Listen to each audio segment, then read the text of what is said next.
नमस्कार। आज म यहाँ यस भिडियोमा कसले कस्तो प्रकारको वस्त्र धारण गर्ने, शास्त्रमा के प्रमाण रहेको छ त्यसैको बारेमा थोरै चर्चा गर्न गइरहेको छु।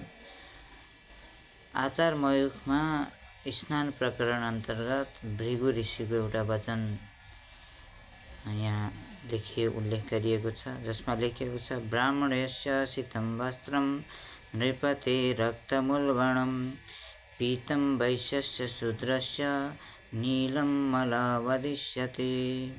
अर्थात् ब्राह्मणको वस्त्र चाहिँ सेतो श्वेत वस्त्र धारण गर्नुपर्छ ब्राह्मणले, रातो वस्त्र क्षत्रिय नृपति राजा नृपतिले धारण गर्नुपर्छ भने पीत वस्त्र अर्थात् पहेँलो वस्त्र वैश्यले र नीलो वस्त्र चाहिँ शूद्रले धारण गर्नु भनेर उल्लेख गरिएको छ।